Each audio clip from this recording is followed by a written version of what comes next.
Welcome प्यारे बच्चों, आप सभी का स्वागत है एक और नई वीडियो में। आज इस वीडियो में हम कक्षा 7 का पाठ नंबर 1 के प्रश्न उत्तरों को करने वाले हैं। जो है यह हमारी एक कविता है जिसका नाम है हम पंछी उन्मुक्त गगन के, यानी कि जो हम पंछी हैं वे आज़ाद गगन के उड़ने वाले हैं, आज़ाद आसमान में, खुले आसमान में उड़ने वाले हैं। चलिए बच्चों, पिछली वीडियो में बच्चों हमने कविता को पढ़ा था और उसे समझा था कि हमें कविता में क्या बताया गया है, कि हमें कविता में क्या बताया था कि जो हमारे पशु पक्षी होते हैं वो पिंजरे में बंद होकर रहना नहीं चाहते, उन्हें खुले आसमान में और आज़ाद होकर उड़ना पसंद है। इन सभी चीज़ों के बारे में बच्चों हमने कविता में पढ़ लिया था। आज हम इसके प्रश्न उत्तरों को करेंगे। सबसे पहले हम कविता से जो संबंधित प्रश्न हैं उनको करेंगे और उसके बाद जो कविता से आगे के प्रश्न हैं उनको करेंगे। चलिए बच्चों, प्यारे बच्चों, शुरू करते हैं। कविता से संबंधित प्रश्नों में हमारा पहला प्रश्न है, हर तरह की सुख सुविधाएं पाकर भी पक्षी पिंजरे में बंद क्यों नहीं रहना चाहते। देखिए हमें इस प्रश्न में क्या बताया गया, वो हमसे क्या पूछ रहे हैं कि हर तरह की, अगर हम पक्षी को पिंजरे में बंद करके उनके लिए कितनी ही सुख सुविधाएं क्यों ना दें, चाहे उनके लिए हम खाना पानी, चाहे उन्हें हम सोने के पिंजरे में क्यों ना बंद कर दें, तो हम उन्हें कितनी भी सुख सुविधा दे दें लेकिन उन्हें पिंजरे में रहना पसंद नहीं है। वे खुले आकाश में आज़ाद होकर उड़ना चाहते हैं। चलिए बच्चों जानते हैं, हर प्रकार की सुख सुविधाएं पाकर भी पक्षी पिंजरे में बंद नहीं रहना चाहते क्योंकि उन्हें वहाँ उड़ने की आज़ादी नहीं है। देखो बच्चों, हर प्रकार की सुख सुविधाएं हम पक्षियों को क्यों ना दें, फिर भी वो पिंजरे में रहना पसंद नहीं करते क्योंकि उन्हें वहाँ उड़ने की आज़ादी नहीं है, क्योंकि वो पिंजरे में रहकर खुले आसमान में नहीं उड़ सकेंगे और उन्हें उड़ना बहुत पसंद है। वे तो खुले आसमान में ऊंची उड़ान भरना, नदी झरनों का बहता जल पीना, कड़वी निबोरियाँ खाना, पेड़ की ऊंची डाली पर झूलना, कूदना, फुदकना, अपनी पसंद के अनुसार अलग अलग ऋतुओं में फलों के दाने चुराना और क्षितिज मिलन करना ही पसंद है। देखो प्यारे बच्चों कि जो वे तो ना खुले आसमान में अपनी, यानी कि जो खुला आसमान है, जो हमारा नीला आसमान है, उसमें ऊंची उड़ान भरना चाहते हैं, यानी कि आसमान में ऊंचाई तक जाना चाहते हैं, ऊंचाई तक उड़ना चाहते हैं। और जो नदी झरनों का बहता जल पीना, यानी कि नदी है, झरनों, उनका जो बहता हुआ पानी है उसे पीना चाहते हैं। भले ही अगर उन्हें सोने की कटोरी में पानी क्यों ना दे, उन्हें वो पानी पीना पसंद नहीं है, लेकिन जो नदी और झरनों का बहता जल है उसे वो पानी पीना उन्हें बहुत पसंद है। कड़वी निबोरियाँ खाना, भले ही हम उन्हें पिंजरे में बंद करके कुछ कितना ही अच्छा खाने को ले क्यों ना दें, उन्हें जो उनकी कड़वी निबोरियाँ हैं वही खाना पसंद है, उन्हें वो कड़वी निबोरियाँ ही स्वाद लगती हैं। पेड़ की ऊंची डाली पर झूलना, यानी कि जो पेड़ की सबसे ऊंचे वाली डाली होती है, सबसे ऊपर वाली डाली होती है, उस पर झूलना उन्हें बहुत अच्छा लगता है। कूदना और फुदकना, उन्हें पिंजरे में रहना इतना पसंद नहीं है जितना उन्हें ये सारी चीज़ें पसंद है। अपनी पसंद के अनुसार अलग अलग ऋतुओं में, यानी कि जब अलग अलग ऋतुएं आती हैं तो ऋतुओं के हिसाब से उसमें जो भी फल होता है उन फलों के दाने चुगना और क्षितिज मिलन करना ही पसंद है। जैसे बच्चों मैंने कविता में भी बताया था कि क्षितिज का क्या मतलब होता है। क्षितिज का मतलब है, जैसे कि हम कहीं दूर देखते हैं तो हमें क्या दिखाई देता है कि जो हमारा आसमान है धरती से जाकर मिल रहा हुआ है, लेकिन ऐसा कभी नहीं होता। लेकिन जहाँ हमें ये लगता है कि वहाँ पर हमारा जो आसमान है वो धरती से मिल रहा है, उसे हम क्या बोलते हैं, क्षितिज बोलते हैं। तो क्षितिज मिलन करना ही पसंद, यानी कि वो वहाँ जाना चाहते हैं कि जहाँ धरती और आसमान मिल रहे हों। यही कारण है कि हर तरह की सुख सुविधाओं को पाकर भी पक्षी पिंजरे में बंद नहीं रहना चाहते हैं। ये था हमारा प्रश्न नंबर 1। अब चलते हैं बच्चों प्रश्न नंबर 2 पर। हमारा प्रश्न नंबर 2 है, पंछी उन्मुक्त रहकर अपनी कौन कौन सी इच्छाएं पूरी करना चाहते हैं। यानी कि उन्मुक्त का मतलब है बच्चों आज़ाद रहकर, यानी कि जब पंछी पिंजरे में बंद न होकर आज़ाद रहकर अपनी कौन कौन सी इच्छाओं को पूरा करना चाहते हैं। चलिए बच्चों जानते हैं। पंछी उन्मुक्त रहकर अपनी इन इच्छाओं को पूरा करना चाहते हैं। तो उसकी पहली इच्छा है वे खुले आसमान में उड़ना चाहते हैं। दूसरा है वे अपनी गति से उड़ान भरना चाहते हैं। तीसरा है नदी झरनों का बहता जल पीना चाहते हैं। चौथा है नीम के पेड़ की कड़वी नींबूरियाँ खाना चाहते हैं। अगला है पेड़ की सबसे ऊंची फुगनी पर झूलना चाहते हैं। चलिए बच्चे एक बार इनको हम समझते हैं।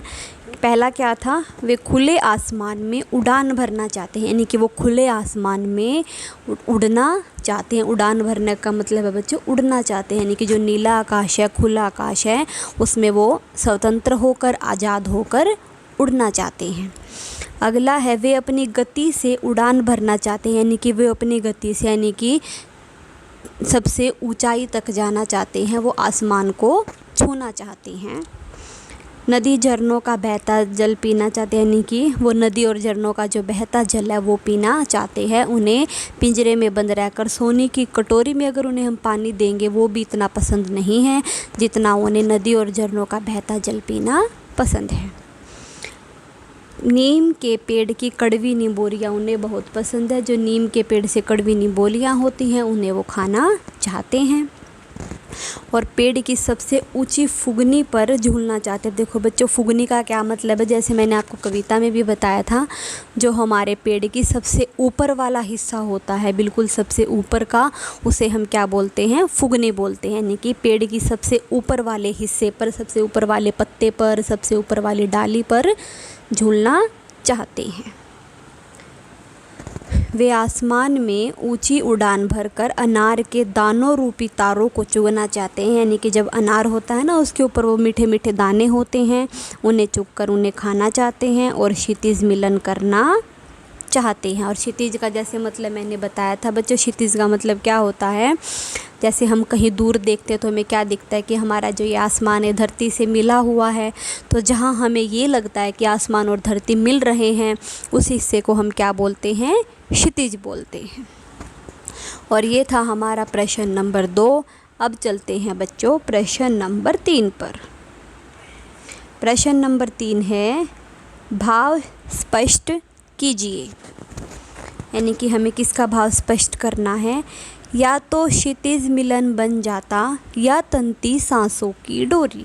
देखो बच्चों ये हमें एक पंक्ति दी गई है, इसका हमें भाव स्पष्ट करना है, यानी कि इसका हमें अर्थ बताना है कि इस लाइन का मतलब क्या है। चलिए बताते हैं कि या तो क्षितिज मिलन बन जाता या तंती सांसों की डोरी।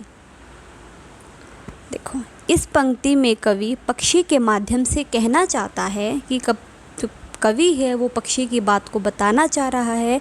तो क्या बताया उन्होंने, यदि मैं स्वतंत्र होता तो उस असीम क्षितिज से मेरी होड़ हो जाती। यानी कि अगर मैं भी, यानी कि कवि है जो, वैसे उन्होंने नाम तो किसका लिया, पक्षी का लिया है, लेकिन वो पक्षी के माध्यम से अपने मन के विचारों को बताना चाह रहे हैं कवि, कि कवि इसमें कह रहे हैं अगर मैं भी स्वतंत्र होता तो मैं उस असीमित क्षितिज से मेरी होड़ हो जाती। अब क्षितिज का मतलब तो मैंने आपको बताया था क्या होता है, लेकिन असमी का क्या मतलब है। देखो बच्चे ऐसा तो कभी नहीं होता, जैसे कि हम दूर देखते हैं तो हमें सिर्फ ये चीज़ दिखाई देती है कि जो हमारा आसमान है और धरती है वो मिल रहे हैं, लेकिन ऐसा सच्चाई में तो नहीं होता ना, वो कभी मिलते ही नहीं। तो इसलिए उसका क्या नाम रखा गया है, असीम क्षितिज। यानी कि कभी न मिलने वाला क्षितिज है, ऐसा कोई क्षितिज होता ही नहीं, उससे मेरी होड़ हो जाती। यानी कि मैं उड़ता ही चला जाता, उड़ता ही चला जाता, ऐसी कोई जगह नहीं होती कि जहाँ मैं जाकर रुक सकूं।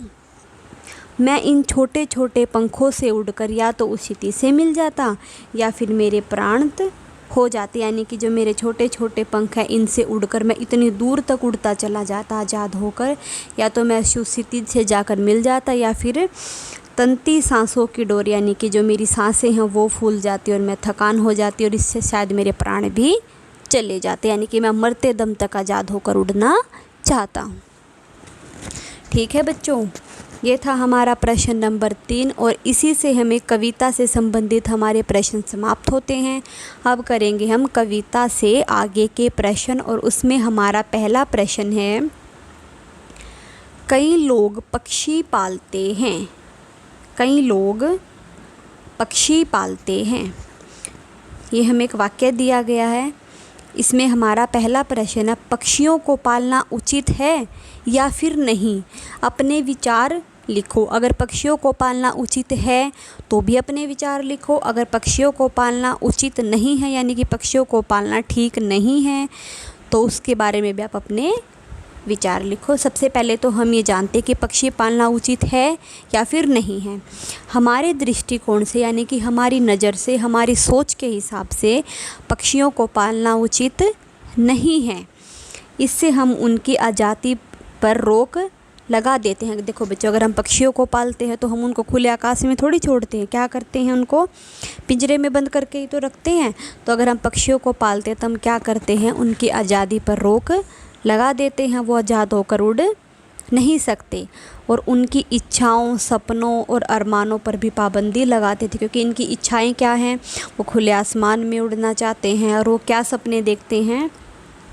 हाँ, जैसे कि हमने कविता में भी पढ़ा था कि वो पेड़ की सबसे ऊंची वाली ढाली पर झूल रहे हैं और उनके अरमान हैं कि वो बहती नदी का पानी पीना चाहते हैं। अगर हम उन्हें पिंजरे में बंद कर देंगे तो हम उनके सारे सपनों को, अरमानों को, उनकी इच्छाओं को बंद कर सकते हैं। अतः पक्षियों को पालना बिल्कुल भी सही नहीं है। उन्हें प्रकृति में स्वच्छंद विचरण करने देना चाहिए, यानी कि उन्हें प्रकृति में आज़ाद होकर, स्वच्छंद का मतलब होता है स्वतंत्र छोड़ देना चाहिए, आज़ाद होकर उड़ने देना चाहिए। उन्हीं में वही प्रसन्नता मिलती है, यानी कि उसी चीज़ों में वो बहुत खुश रहते हैं, आज़ादी में ही वो बहुत खुश रहते हैं। अगला है बच्चों, इसमें क्या आपने या फिर आपकी जानकारी में किसी ने कोई पक्षी पाला है? या तो फिर आपने या फिर जिसे आप जानते पहचानते हो, आपकी जानकारी में किसी ने कोई पक्षी पाला है? उसकी देखरेख किस प्रकार की जाती होगी उसके बारे में हमें बताओ। देखो बच्चों, हमारे एक पड़ोसी ने तोता पाला है, यानी कि जो हमारा एक पड़ोसी है उसने तोते को पाला है। उस पड़ोसी ने उसे मेले से खरीद कर लाए थे, यानी कि वह पड़ोसी उस तोते को कहाँ से लाया था? किसी मेले से खरीद कर लाया था। उसके परिवार के सभी सदस्य मन से उसकी देखरेख किया करते हैं, यानी कि जो उसके परिवार के सभी सदस्य उसकी देखरेख करते हैं, उसकी संभाल करते हैं। प्रतिदिन उसके पिंजरे की सफाई भी किया करते हैं, यानी कि जिस पिंजरे में उसको बंद करते हैं उस पिंजरे की सफाई भी करते हैं। एक कटोरी में पानी पीने के लिए और खाने के लिए दाना रखते हैं। इसके अलावा तोते को मौसमी फल और मिर्ची भी खाने को दिया जाता है। यानी कि देखो बच्चों, जिस पिंजरे में वो उसको रखते हैं पिंजरे की सफाई भी करते हैं और उसको पीने के लिए कटोरी में पानी रखते हैं और खाने के लिए उसके लिए दाना रख देते हैं। और इन सभी चीज़ों के अलावा तोते को मौसमी और भी सारे फल और मिर्ची भी खाने को देते हैं। मेरा पड़ोसी है जो घंटों तक तोते से बातें भी करता है और उसे लेकर पार्क में घुमाने भी ले जाता है। क्या करता है? उसके साथ बातें भी करेगा और उसे पार्क में भी घुमाने ले जाएगा। तोते ने घर के सभी सदस्यों के नाम रट लिए, यानी कि तोते को जो उसके घर के सदस्य उन सभी के नाम भी याद हो गए हैं। लेकिन तोता खाना भारी मन से खाता है, यानी कि तोता है जो खाना मजबूरी में खाता है, भारी मन से खाता है। जब मैं पड़ोसी के घर के पिंजरे के पास जाता हूँ तो वह हमारी ओर आशा भरी दृष्टि से देखता है, यानी कि जब मैं वह खाना तो खाता है क्योंकि वो पिंजरे में, अगर उसको जीना पड़ेगा। देखो भूख तो सबको लगती है, तो अगर हमें कोई खाना पसंद भी नहीं है, अगर हमें भूख लगे तो हमें फिर भी खाते हैं ना अपनी भूख को मिटाने के लिए। तो ऐसे ही तोता भले ही पिंजरे में बंद है लेकिन वो खाना खा तो लेता है, लेकिन खुश होकर, हल्के मन से नहीं, वो भारी मन से खाना खाता है। और जब हम अपने पड़ोसी के घर जाते हैं, पिंजरे के पास जाते हैं, तो वो हमें आशा भरी दृष्टि से देखता है, यानी कि वो ये सोचता है कि ये शायद मुझे आज़ाद करवा दे, ये शायद मुझे आज़ाद करवाने आया है, क्योंकि पक्षियों को आज़ाद होकर रहना बहुत पसंद है। ठीक है बच्चों, आगे चलते हैं। ये था हमारा प्रश्न नंबर 1। अब चलते हैं बच्चों प्रश्न नंबर 2 पर। पक्षियों को पिंजरे में बंद करने से केवल उनकी आज़ादी का हनन ही नहीं होता, अपितु वातावरण भी प्रभावित होता है। इस विषय पर 10 पंक्तियों में अपने विचार लिखो। देखो बेटा, हमें इस प्रश्न में क्या बताया गया है कि पक्षियों को पिंजरे में बंद करने से, अगर हम पक्षियों को पिंजरे में बंद कर देते हैं तो केवल उनकी आज़ादी ही नहीं छीनती, बल्कि आज़ादी के साथ साथ जो हमारा वातावरण पर भी बहुत ज़्यादा प्रभाव पड़ता है। और वो वातावरण पर क्या प्रभाव पड़ता है, चलिए बच्चों वो हम उत्तर पढ़कर उसमें जानते हैं। पक्षियों को पिंजरे में बंद करके उनकी आज़ादी का हनन तो होता ही है, क्योंकि उनकी प्रकृति है उड़ना। उनकी प्रकृति क्या है? उड़ना है। उनका काम क्या है? उड़ना है। पिंजरे में बंद करके हम उन्हें पराधीन बना देते हैं, यानी कि पिंजरे में बंद करके हम उन्हें अपने अधीन में कर लेते हैं, अपने पक्ष में कर लेते हैं, जिससे उनकी आज़ादी तो समाप्त हो ही जाती है, यानी कि उनकी आज़ादी को तो हम छीन लेते हैं। साथ ही जो हमारा वातावरण है उस पर भी बहुत ज़्यादा प्रभाव पड़ता है, उससे हमारा वातावरण भी खराब हो जाता है। क्योंकि वातावरण को संतुलित करने में भी पक्षियों का सहयोग रहता है, यानी कि जो हमारा वातावरण है उसको संतुलित करके रखने में वातावरण को, उसमें हमारा पक्षियों का बहुत बड़ा सहयोग होता है। पक्षी आहार श्रृंखला को नियमित करते हैं, यानी कि जो उनका खाना वगैरह होता है, उनकी जो आहार की श्रृंखला होती है उनको नियमित करके रखते हैं। जैसे घास को टीड़ा खाता है, टीड़े को फिर पक्षी खाते हैं, और यदि पक्षी न होगा तो टीड़ों की संख्या अत्यधिक हो जाएगी और इससे क्या हो जाएगी? हमारी फसल खराब हो जाएगी। देखो बच्चों, जो हमारी फसल होती है, फसल में क्या लग जाता है? कोई टीड़ा लग जाता है, यानी कि कीड़ा वगैरह लग जाता है, और उस कीड़े को कौन खाते हैं? पक्षी खाते हैं। अगर हम उन्हीं पक्षियों को बंद कर देंगे, पिंजरे में बंद करके रखेंगे, तो जो कीड़ों की संख्या वो ज़्यादा बढ़ जाएगी। अगर कीड़े ज़्यादा बढ़ेंगे तो हमारी फसल खराब हो जाएगी, तो इससे हमारा वातावरण क्या हो जाएगा? खराब हो जाएगा। यदि टीड़े ना हो तो घास इतनी बढ़ जाएगी कि मनुष्य परेशान, और फिर टीड़े ही नहीं होंगे तो घास भी ज़्यादा बढ़ जाएगी, और जिससे क्या होगी? हमें परेशानियाँ उठानी पड़ेंगी। ठीक है बच्चों, ये था हमारा प्रश्न नंबर 2, और इसी के साथ हमारी कविता से आगे के प्रश्न समाप्त होते हैं। आगे हम करेंगे अनुमान और कल्पना के प्रश्न, और उसमें हमारा पहला प्रश्न है,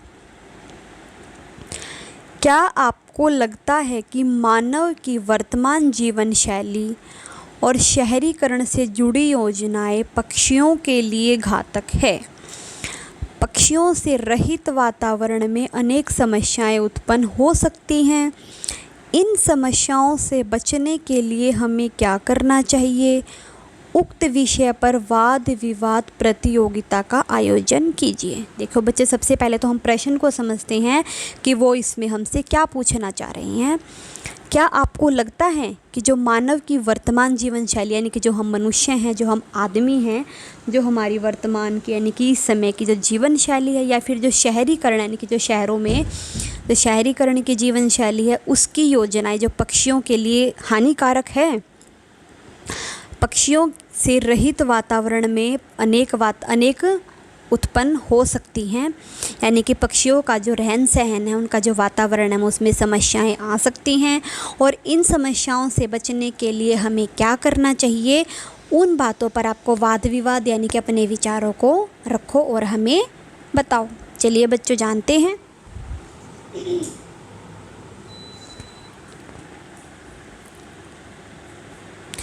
यह कहना गलत नहीं है कि मानव की जीवन शैली,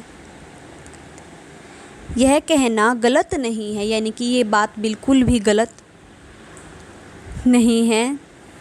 मानव की जीवन शैली और शहरीकरण से जुड़ी योजनाएं पक्षियों के लिए घातक हैं। यानी कि देखो बच्चों, यह कहना गलत नहीं है कि यानी कि ये बात बिल्कुल सही है, जो हम मानव की जीवन शैली है और जो शहरीकरण की कुछ योजनाएं हैं वो पक्षियों के जीवन के लिए घातक हैं। क्योंकि शहरों में औद्योगिकरण के कारण, यानी कि जो शहरों में फैक्ट्रियां वगैरह लगी हुई हैं, जिससे हमारा जहरीला धुआं निकलता है, पानी निकलता है, तो उससे जो शहरों के औद्योगिकरण के कारण विषैली गैसें और प्रदूषित जल, यानी कि जैसे गैसें निकलती हैं तो हमारे हवा में मिलती हैं, तो पक्षी जैसे कि खुले आसमान में हवा में उड़ते हैं तो वो भी उनके लिए हानिकारक है। और जो हमारा प्रदूषित जल निकलता है वो भी कहाँ जाता है, नदी तालाबों में, झरनों में जाता है। तो उससे जब पक्षी नदियों का पानी पीते हैं तो वो भी उनके लिए क्या है, हानिकारक है। दूसरी ओर अधिक से अधिक भवन निर्माण के कारण वनों व हरियाली वाले इलाकों को काटकर बड़े बड़े भवन बना दिए जाते हैं, जिससे पक्षियों का आश्रय स्थल समाप्त हो जाता है। देखो बच्चों, ये तो था हमारा शहरीकरण के कारण, लेकिन दूसरी ओर हम भवन निर्माण यानी कि घर, अधिक से ज़्यादा घर बनाने के लिए वनों को यानी कि पेड़ों को काट रहे हैं, जिससे हमारी हरियाली ख़त्म हो जाती है। यानी कि जहाँ ज़्यादा पेड़ होते हैं, बड़ा इलाका होता, तो क्या करते, पेड़ों को काट कर वहाँ पर क्या करते हैं, घर बना लेते हैं। और फिर जिससे पक्षियों का जो आश्रय स्थल है यानी कि जो उनके रहने की जगह होती है वो समाप्त होती जा रही हैं। साथ ही पक्षियों से प्राप्त यानी कि उसके साथ ही जो हमें वृक्षों से, जो हमें पेड़ों से खाद्य पदार्थ मिलते हैं, दवाइयाँ मिलते हैं, फल वगैरह मिलते हैं, वो उन्हें नहीं मिल पाते।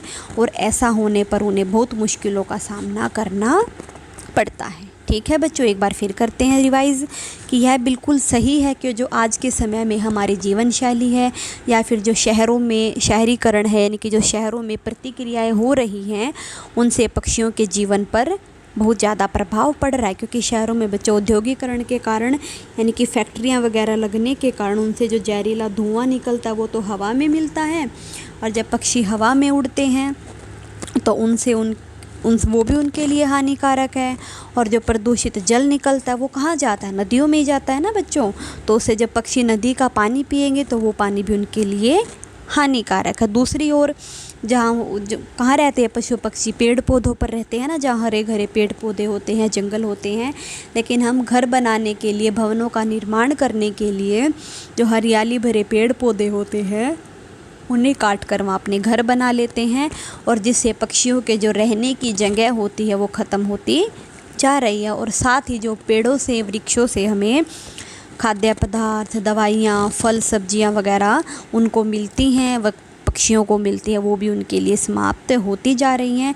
और इन सभी चीज़ों के होने से उन्हें मुश्किलों का सामना करना पड़ता है।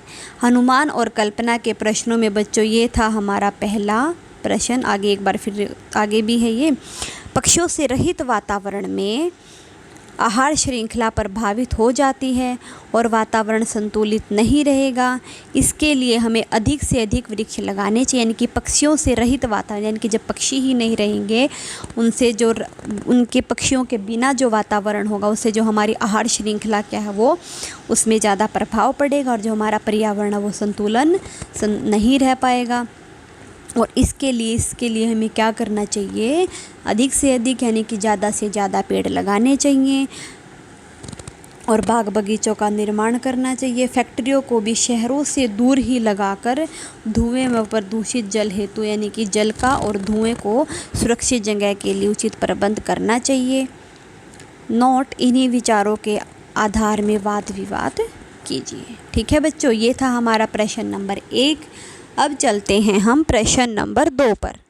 यदि आपके घर के किसी स्थान पर किसी पक्षी ने अपना आवास बनाया है और किसी कारणवश आपको अपना घर बदलना पड़ रहा है, तो आप उस पक्षी के लिए किस तरह के प्रबंध करना आवश्यक समझेंगे, लिखिए। देखो बच्चों, यदि आपके घर में कहीं पर भी किसी पक्षी ने अपना आवास बनाया यानी कि रहने के लिए घोंसला वगैरह बनाया है, तो या फिर किसी भी कारण आपको अपना घर बदलना पड़ रहा है, तो आप उस पक्षी के लिए किस प्रकार के प्रबंध करेंगे, चलिए जानते हैं।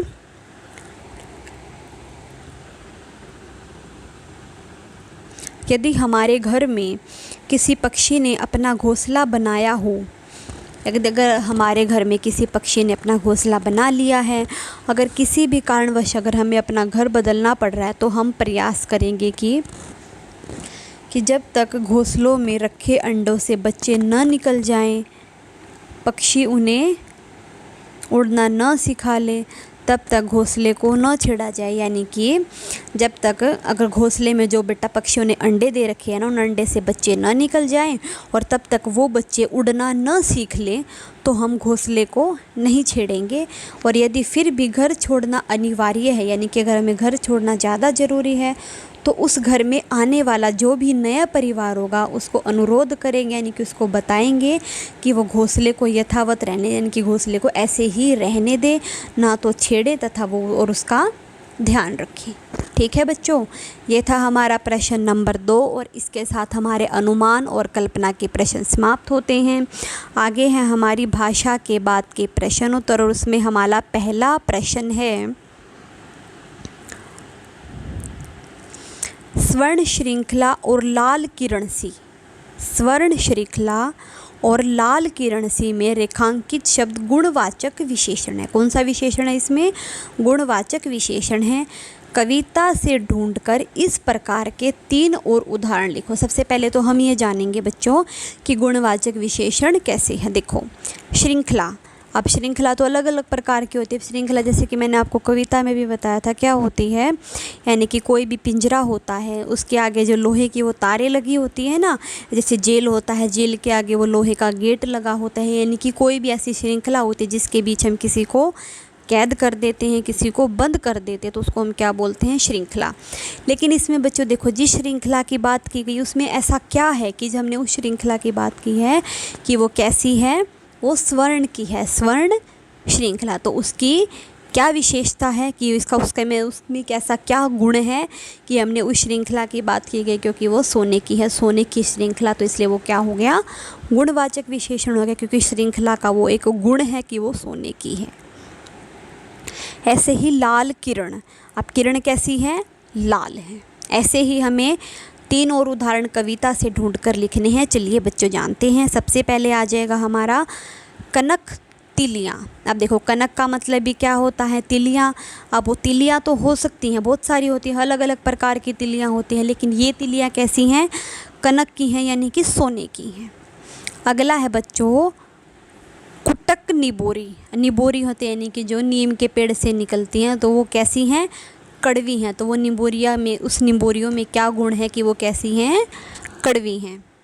अनार, तारक अनार, अब खिला हुआ अनार, अब अनार कैसा है? वो तारक अनार है। तो ये सारे हमारे इसमें गुणवाचक विशेषण हैं। और ये था हमारा पहला प्रश्न। अब चलते हैं बच्चों प्रश्न नंबर 2 पर। देखो बच्चों, भूखे प्यासे में द्वंद्व समास है। कौन सा समास है? द्वंद्व समास है। इन दोनों शब्दों के बीच लगे चिन्ह को सामासिक चिन्ह कहते हैं। यानी कि देखो, भूखे और प्यासे के बीच में आपको एक छोटा सा डंडा दिखाई दे रहा है ना बच्चों, तो इसको हम क्या बोलते हैं? सामासिक चिन्ह बोलते हैं। और इस चिन्ह से और का संकेत मिलता है, यानी कि इस चिन्ह की जगह पर हम और भी लगा सकते हैं, जैसे कि भूखे और प्यासे। सामासिक चिन्ह की जगह पर हम और का भी प्रयोग कर सकते हैं। और इस प्रकार के आपको कोई 10 उदाहरण देने हैं। चलिए, दाल रोटी, तो हम इसको कैसे लिख सकते हैं बच्चों? दाल और रोटी। अंजल, अन्न और जल। सुबह शाम, सुबह और शाम। पाप पुण्य, पाप और पुण्य।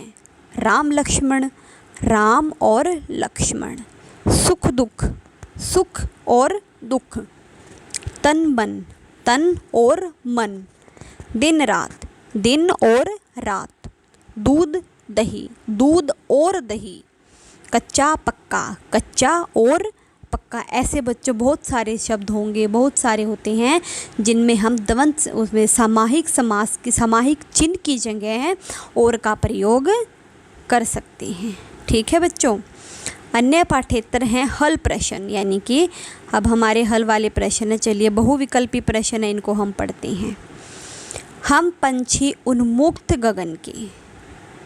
इस पाठ के रचयिता कौन है? यानी कि ये पाठ किसने लिखा है?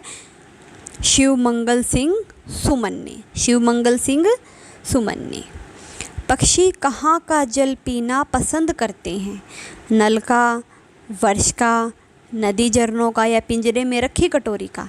तो किसका पसंद करते हैं बच्चों? वो नदी झरनों का। इसमें आ जाएगा ऑप्शन नंबर 3, नदी झरनों का जल पीना पसंद करते हैं। अब देखो, बंधन किसका है? किसका है? स्वर्ण श्रृंखला का। किसका है? स्वर्ण श्रृंखला का। लंबी उड़ान में क्या क्या संभावनाएं हो सकती हैं? सबसे पहले क्षितिज की सीमा मिल जाती, सांसों की डोरी तन जाती, या फिर ये दोनों बातें हो सकती हैं। इसमें से कुछ नहीं, तो इसमें ऐसे आ जाएगा बच्चों, दोनों बातें हो सकती, क्योंकि या तो क्षितिज की सीमा मिल जाती या फिर सांसों की डोरी तन जाती। अगला है, पक्षी क्यों व्यवस्थित हैं? पक्षी, एक बार जैसे कि इसके लेखक कौन है, एक बार फिर से रिवाइज करेंगे। हम पक्षी उन्मुक्त गगन के लेखक कौन है, रचयिता कौन है? सर्वमंगल सिंह सुमन। पक्षी कहाँ का जल पीना चाहते हैं? नदी झरनों का जल पीना चाहते हैं। बंधन किसका है? स्वर्ण श्रृंखला का है। लंबी उड़ान में क्या क्या संभावनाएं हो सकती हैं? तो ये दोनों संभावनाएं हो सकती हैं कि क्षितिज की सीमा मिल जाती या फिर सांसों की डोरी तन जाती। पक्षी क्यों व्यवस्थित हैं? क्योंकि वे बंधन में हैं। वे आसमान की ऊंचाई छूने में असमर्थ हैं, क्योंकि वे अनार के दानों रूपी तारों को चुगने में असमर्थ हैं। क्योंकि ये सारी चीज़ें पक्षियों के साथ हो रही, तो इसमें से क्या आ जाएगा? उपरोक्त सभी आ जाएगा। क्या आ जाएगा बच्चों? उपरोक्त सभी आ जाएगा। आगे है हमारे अति लघु उत्तरीय प्रश्न। कौन से प्रश्न?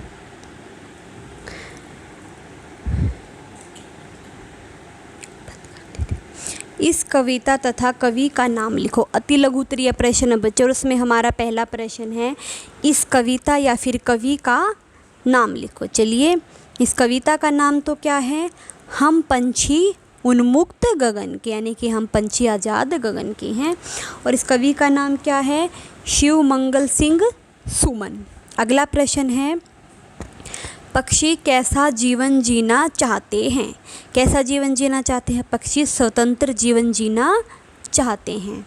अगला प्रश्न है, पक्षी ऊंची उड़ान के लिए क्या क्या बलिदान देते हैं? पक्षी ऊंची उड़ान के लिए अपना घोंसला, डाली का सहारा आदि सब कुछ न्यौछावर करने को तैयार, यानी कि वो आज़ाद होने के लिए वो अपना घोंसला भी छोड़कर चले जाते हैं, और वो जिस डाली पर बैठता है उसका सहारा भी उन्हें नहीं चाहिए। उन सभी चीज़ों को क्या कर देते हैं? वो न्यौछावर कर देते हैं। उनका मानना है कि ईश्वर ने उन्हें सुंदर पंख दिए हैं, इसलिए उनकी उड़ान में कोई बाधक नहीं होनी चाहिए, उनकी उड़ान में कोई भी समस्या नहीं आनी चाहिए।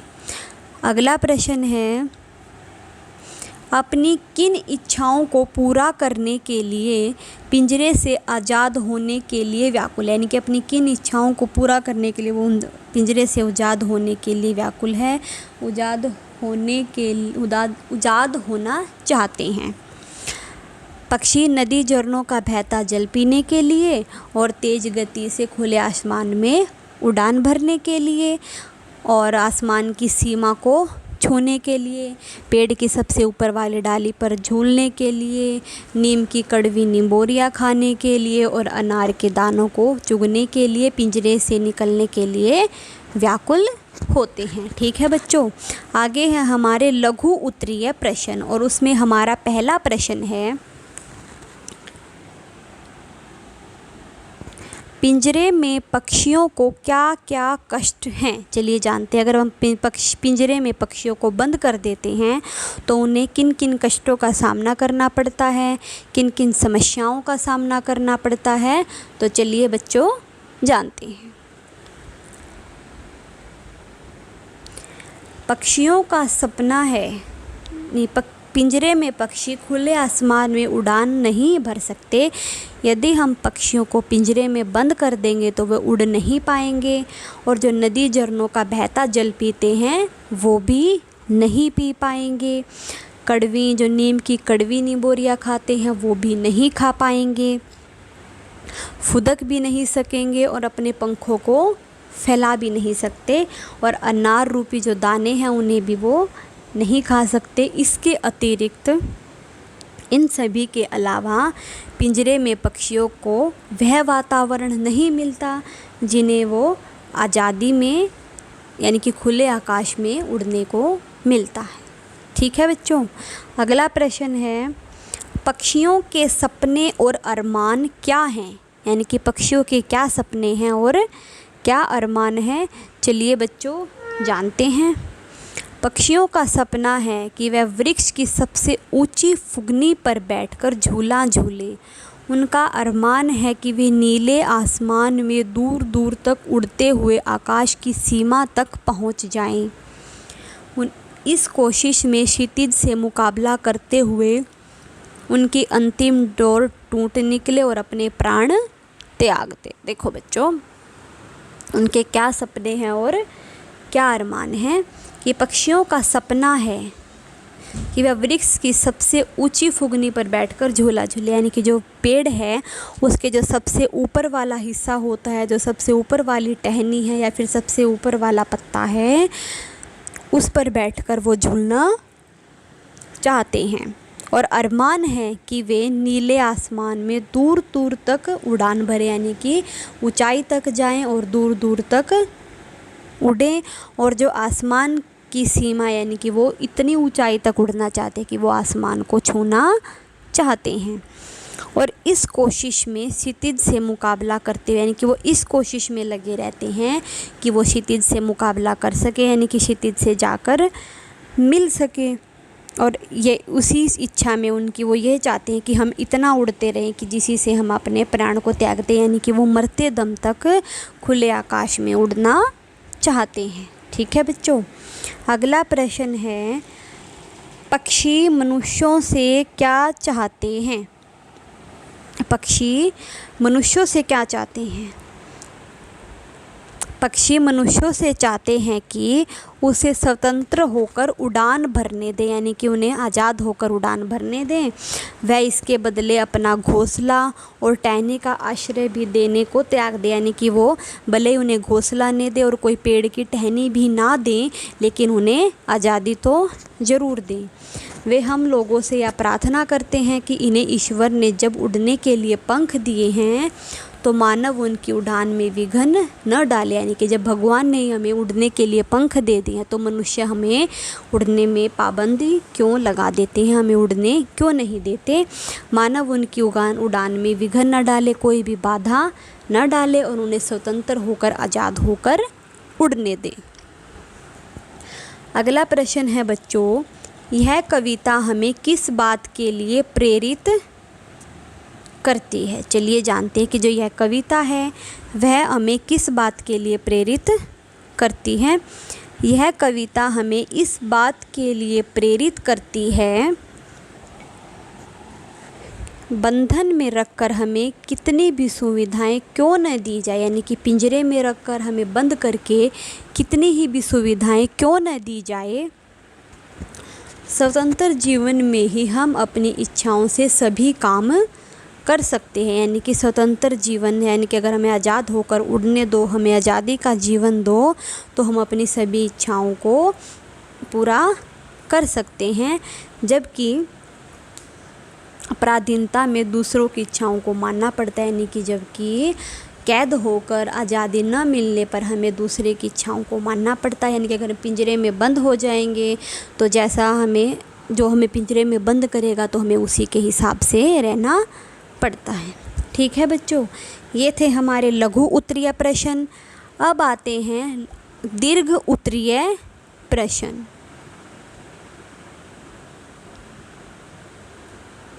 दीर्घ उत्तरीय प्रश्न में हमारा पहला प्रश्न है, पक्षी को मैदान से भरी सोने की कटोरी से कड़वी निबोरी क्यों अच्छी लगती है। देखो बच्चों कि पक्षी को मैदा से भरी, यानी कि अगर सोने की कटोरी में भी हम दाने क्यों ना डाल दें, उनसे अच्छी उन्हें कड़वी निबोरी है वो क्यों अच्छी लगती है। चलिए बच्चों जानते हैं। परतंत्र जीवन सदैव कष्टमय होता है, यानी कि गुलामी का जीवन, पाबंदी का जीवन हमेशा कष्टदायक ही होता है, दुखदायक होता है, दुख देने वाला होता है। ऐसे समय में जो हमारे मन की स्वतंत्रता है वो समाप्त हो जाती है, यानी कि जो हम अपने मन में सोचते हैं वो सारी इच्छाएं हमारी समाप्त हो जाती हैं। स्वतंत्र जीवन में कठिनाइयाँ भी कितनी अधिक क्यों ना हों, अगर भले ही हम स्वतंत्र हैं लेकिन स्वतंत्र होकर हमारे जीवन में कितनी ही भी मुसीबत क्यों ना हो, वह गुलामी के जीवन से अच्छा ही होता है। अतः पक्षी भी खुले में रहकर मैदा से भरी सोने की कटोरी की अपेक्षा, अतः पक्षी भी भले ही वो सोने की कटोरी में जो मैदा उसे खाना इतना पसंद नहीं है जितना कि उन्हें कड़वी निबोली खाना पसंद है, लेकिन वो क्योंकि वो उन्हें आज़ाद होकर मिलती हैं। ठीक है बच्चों, इसमें अगला प्रश्न है, कवि ने इस कविता के माध्यम से हमें क्या संदेश देना चाहा है, कि कवि हमें इस कविता के माध्यम से क्या बताना चाह रहे हैं। चलिए बच्चों जानते हैं। कवि ने इस कविता के माध्यम से संदेश देना चाहा है कि पराधीन सपने हूँ सुख नाही, तानी स्वतंत्रता सबसे अच्छी है। देखो इस कविता में कवि के माध्यम से बताया कि पराधीन सपने हूँ सुख नहीं, यानी कि जो हमारे पराधीन के सपने हैं वो हमारा सुख नहीं है, यानी कि जो स्वतंत्रता ही सबसे अच्छी है। स्वतंत्र रहकर ही हम अपने सपने और अरमानों को पूरा कर सकते हैं, यानी कि आज़ाद रहकर ही हम अपने सपनों को पूरा कर पाएंगे और अपने अरमानों को पूरा कर सकेंगे। पराधीनता में सारी इच्छाएं हैं, यानी कि गुलामी में जो सारी इच्छाएं हैं वो समाप्त हो जाती हैं, ख़त्म हो जाती हैं।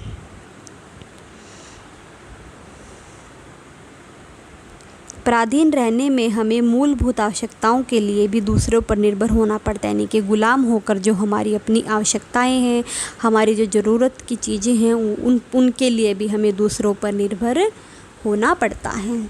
यदि कवि ने इस कविता के माध्यम से स्वतंत्रता के महत्व को दर्शाया, यानी कि कवि ने हमें इस कविता के माध्यम से हमारे स्वतंत्र के महत्व को बताया कि स्वतंत्रता हम सभी के लिए कितनी ज़रूरी है। अतः हमें पक्षियों को बंदी बनाकर, यानी कि बंद करके नहीं रखना चाहिए, हमें आज़ाद करके उन्हें आसमान में उड़ने देना चाहिए। आगे आते हैं बच्चों हमारे मूल्यपूरक प्रश्न।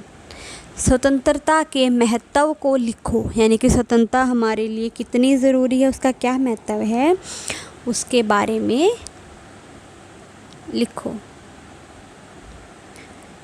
स्वतंत्रता सर्वोपरि होता है, यानी कि स्वतंत्रता सबसे महत्वपूर्ण होता है, सबसे ऊपर होती है। स्वतंत्र व्यक्ति अपनी इच्छा से अपनी आवश्यकताओं की पूर्ति कर सकता है, यानी कि स्वतंत्र व्यक्ति है जो अपनी इच्छा से ही अपनी ज़रूरत की चीज़ों को पूरा कर सकता है, खा पी सकता है, घूम सकता है, तो अपनी स्वतंत्रता से वो सारे काम कर सकता है।